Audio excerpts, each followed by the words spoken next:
What's wrong, friend? I don't know, buddy. Bowler keeps bowling Yorkers and I can't score. Have I got the solution for you? In this video, we'll be covering 3 ways to score against a Yorker. If you want to see each of these done in an individual video where we go more in depth, please leave a comment below. The first way we're going to look at, in our opinion, which is the easiest way out of the 3 we're going to be talking about, is the one where we use the pace of the ball and try and get the ball down to third man or past short third man. Baba Azam does this exceptionally well. How we're going to go about this is we obviously want to make contact slightly later. So just in front of the back foot, in line with the back foot, or slightly behind the back foot. Making sure that the ball's had time to travel so we can see where it's going, and then using the bat onto that and judging the angle based on the line that the ball is coming. The straighter the ball, the more bat you're going to get on it. The wider the ball, the less bat you can get on. And that's going to determine the angle with which it goes off the bat. Another thing with the contact point is to make sure that the head is nice and low so you can follow it onto the bat to give yourself the best chance of making good contact.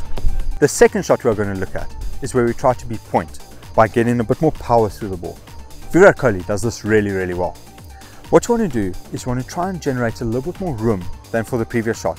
And from here, instead of trying to use the pace of the ball, we're actually going to extend through the ball and try and hit it hard enough to beat the fielders.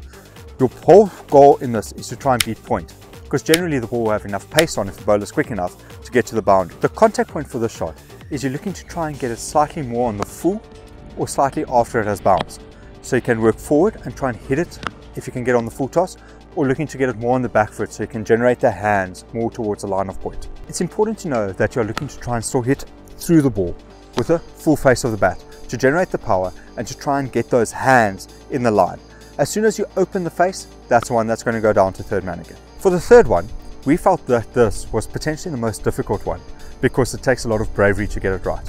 It is getting under the ball and ramping it or scooping it down to fine leg. We personally feel that Josh Butler from England plays this shot incredibly well. What you want to do for this is you either want to try and get the ball on the full to ramp it off the bat, or try and get a little bit further back so you can get on the bounce to help generate that power off of the bat to get the elevation to beat the short fine leg.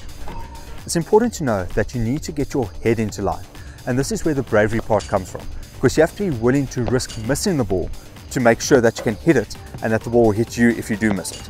Because once you get into that line, the hands naturally move up and alongside the body, and that's going to get the ball ramping off the bat and start generating the pace to beat the fielders. It's that time in the video again. Please leave a like below, and also remember to subscribe so you can get the information as soon as it releases. And also leave a comment on if you have tried some of these before.